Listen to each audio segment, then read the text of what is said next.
Selamat pagi Bapak Ibu, Saudara sekalian, jemaat yang diberkati oleh Tuhan.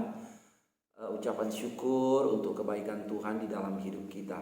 Saudara, kita akan mendengarkan renungan pagi sebelum kita beraktivitas, dan firman Tuhan ini menjadi dasar bagi kita yang memberi semangat, memberi tuntunan, arahan, bahkan memberkati kehidupan kita. Saudara, mari berdoa dulu sebelum mendengarkan renungan firman.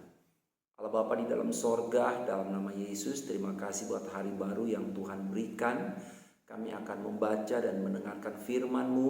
Urapi kami, karena kami percaya firman Allah mendatangkan kekuatan dan berkat khusus bagi setiap kami. Kami sambut firman-Mu dalam nama Yesus, kami berdoa. Amin. Puji Tuhan. Pagi yang baik, tema kita adalah diberkatilah orang yang mengandalkan Tuhan. Saudara, ada seekor lebah yang terjatuh di dalam gelas berisi kopi. Ya, gelas itu terisi dengan kopi hanya setengah bagian. Lebah itu terjatuh dan mudah sebenarnya bagi lebah ini untuk keluar. Tapi ketika lebah ini berhasil terbang dan mencari jalan keluar, ternyata lebah ini hanya berputar-putar di dalam gelas kopi tersebut. Dia sibuk berputar-putar sampai akhirnya dia tidak bisa keluar dan lebah itu mati di dalam gelas tersebut. Karena apa, saudara-saudara? Karena jalan keluar yang dicari oleh lebah ini hanya pada bagian pinggir daripada gelas itu. Sebenarnya jalan keluar tidak ada di situ pada bagian pinggir dari gelas itu, tapi lebah ini terus berputar-putar. Sebenarnya jalan keluar itu ada di atas. Tetapi saudaraku, seekor lebah, dia tidak melihat ke atas. Dia hanya melihat di sampingnya. Dan akhirnya lebah itu menemui ajalnya. Saudara yang diberkati oleh Tuhan, ilustrasi yang singkat dan sederhana ini mengingatkan kita bahwa jangan sampai kita berperilaku seperti lebah. Kadang-kadang kita lupa ada Tuhan di atas sana yang mengatasi segala-galanya, yang sanggup memberikan jawaban dalam setiap pergumulan hidup kita. Tidak peduli seberat apapun masalah yang kita hadapi, tapi kadang-kadang seperti lebah tadi, kita hanya sibuk berputar-putar mencari cara-cara yang begitu terbatas di sekitar kita, dan kita tidak memandang ke atas, ke arahnya dari mana datang pertolongan bagi kita. Saudara, diberkatilah orang yang mengandalkan Tuhan. Jangan mencari pertolongan yang sia-sia. Saya mengajak kita membaca dalam Yesaya 30, Yesaya pasal yang ke-30 ayat 1 sampai ayat yang kelima. Demikian firman Allah berkata, "Celakalah anak-anak pemberontak," demikianlah firman Tuhan, "yang melaksanakan suatu rancangan yang bukan daripadaku, yang memasuki suatu persekutuan yang bukan oleh dorongan rohku, sehingga dosa mereka bertambah-tambah. Yang berangkat ke Mesir dengan tidak meminta keputusanku, untuk berlindung pada Firaun dan untuk berteduh di bawah naungan Mesir.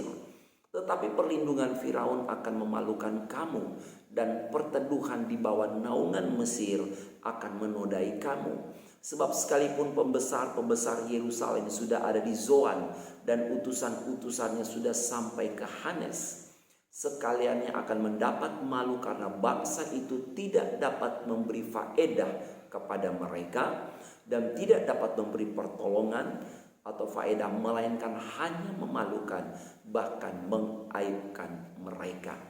Saudara sekalian, Nabi Yesaya bernubuat, membawa berita dari Tuhan ketika umat Allah mencari pertolongan dari Mesir. Saudaraku, nubuat ini diucapkan waktu Hizkia mengirimkan utusan-utusan kepada Firaun raja Mesir, saudaraku, kurang lebih sekitar 702 sebelum Masehi. Maksudnya untuk meminta pertolongan raja Mesir ketika Israel sedang diserang oleh Asyur. Saat Yehuda melawan orang Israel, mereka mencari bantuan kepada orang Aram. Ketika mereka melawan orang Aram, mereka mencari pertolongan dari orang Asyur. Ketika mereka melawan orang Asyur, mereka mencari bantuan dari orang Mesir. Jadi Tuhan bukan lagi menjadi sumber pertolongan yang utama bagi mereka. Pada saat itu memang situasi politik sangat genting dan kurang nyaman, kurang baik, saudaraku, sehingga Israel mendapat ancaman yang sangat mengerikan. Negeri Asyur merupakan kekuatan, boleh kita katakan negara adidaya pada waktu itu, kekuatan yang sangat besar dan begitu menakutkan bangsa-bangsa di muka bumi, termasuk pada waktu itu bangsa Israel pun diserang oleh ketakutan. Saudara yang diberkati oleh Tuhan, jika dibandingkan kekuatan militer Asyur dengan Yehuda sangat tidak seimbang. Sebagai negara adidaya, maka negara ini memiliki kekuatan militer yang begitu kuat, jauh melebihi Yehuda. Dan ini membuat mereka ketakutan, menghadapi ketakutan yang sangat besar, Hizkia dan segenap bangsa Yehuda. Namun semua itu, saudaraku, tidak membuat mereka meminta pertolongan dari Tuhan. Padahal mereka mempunyai pengakuan iman bahwa Allah itu esa. Dari Allah itulah datang pertolongan bagi mereka. Allah yang tidak ada tandingnya. Tetapi mereka pergi ke Mesir dan mencari pertolongan. Padahal dulu Tuhan yang memimpin mereka keluar dari Mesir, negara perhambaan. Mereka berhasil melawan kekuatan besar hanya karena Tuhan yang menolong mereka. Namun semua itu seolah-olah hilang dari ingatan orang Yahudi. Sehingga apa, saudaraku? Mereka justru meminta pertolongan kepada kekuatan Mesir. Mereka lebih berharap kepada Mesir daripada kepada Tuhan Allah yang sudah menolong dan melepaskan mereka. Mereka menganggap Mesir lebih mampu, lebih berpengalaman, lebih cakap di dalam mengatur strategi dan paling berkuasa pada saat itu. Itu sebabnya Tuhan berkata, saudaraku, Mesir yang memberi pertolongan yang tak berguna dan percuma, dalam Yesaya 30 ayat yang ke-7. Ajakan untuk bertobat dan berbalik kepada Tuhan itu diberikan kepada umat Yehuda. Namun mereka masih tetap tidak mau berbalik. Dan jika mereka tetap tidak mau berbalik, hukuman akan dijatuhkan. Saudaraku, dalam Ulangan 8 ayat 15 dikatakan bahwa saat mencari pertolongan dari Mesir, maka mereka rela mengangkut segala harta mereka menuju Mesir, melewati daerah yang penuh dengan ancaman, bahaya, penuh dengan maut, gurun yang luas dan menyeramkan yang dapat membunuh, gurun yang memisahkan antara Kanaan dan Mesir, dengan ular-ular yang ganas, dengan kalajengkingnya. Mereka menempuh bahaya melewati padang gurun itu, saudara-saudara, membawa harta mereka kepada Mesir hanya agar mereka ditolong. Jadi kalau kita mencermati ini, kalau kita renung-renungkan, ini sesuatu yang sangat aneh. Padahal Mesir dulu negeri yang menjadi rumah perbudakan bagi mereka. Karena itu merupakan negeri yang penuh dengan kesukaran dan bahaya, yang melimpah dengan ancaman kematian. Tetapi saudaraku, ketika Asyur mengancam mereka, justru Yehuda pergi mencari bantuan dari Mesir. Bapak Ibu jemaat yang dikasih oleh Tuhan, mata mereka buta. Mereka tidak lagi melihat Tuhan sebagai Allah yang kuat dan Allah yang tidak terkalahkan. Apa yang terjadi, saudara? Ternyata Yehuda tetap kalah dan ditaklukkan oleh Asyur. Mari kita membaca di dalam Alkitab kita 2 Raja-Raja 18 ayat 13 dan ayat 21. Dalam tahun ke-14 zaman Raja Hizkia, majulah Sanherib Raja Asyur menyerang segala kota berkubu negeri Yehuda lalu merebutnya. Saudaraku, Yehuda direbut oleh Asyur. Ayat 21, sesungguhnya engkau berharap kepada tongkat bambu yang patah terkulai itu, yaitu Mesir, yang akan menusuk dan menembus tangan orang yang bertopang kepadanya. Begitulah keadaan Firaun Raja Mesir bagi semua orang yang berharap kepadanya. Jadi saudara, ayat ini berkata bahwa ketika Yehuda berharap kepada Mesir, mereka seperti sedang bertumpu pada sebuah bambu yang tajam. Ketika mereka meletakkan tangan mereka untuk bertumpu pada bambu itu, justru bambu itu menusuk tangan mereka, melubangi tangan mereka, melukai mereka sendiri. Saudaraku, Tuhan menegur tindakan Israel, tindakan Yehuda khususnya. Mari kita baca dalam Yesaya 31 ayat yang ketiga. Sebab orang Mesir adalah manusia, bukan Allah. Dan kuda-kuda mereka adalah makhluk yang lemah, bukan roh yang berkuasa. Apabila Tuhan mengacungkan tangannya, tergelincirlah yang membantu, dan jatuhlah yang dibantu, dan mereka sekaliannya habis binasa bersama-sama. Jadi Tuhan berkata, Mesir lemah, tidak pantas mereka mencari kekuatan dari Mesir. Itu bukan roh yang berkuasa, roh yang begitu lemah. Bila Tuhan mengacungkan tangannya, tergelincirlah mereka. Kita baca 2 Raja-Raja 18 ayat yang ke-21. Demikian firman Allah berkata, sesungguhnya engkau berharap kepada tongkat bambu yang patah terkulai itu, yaitu Mesir, yang akan menusuk dan menembus tangan orang yang bertopang kepadanya. Begitulah keadaan Firaun Raja Mesir bagi semua orang yang berharap kepadanya.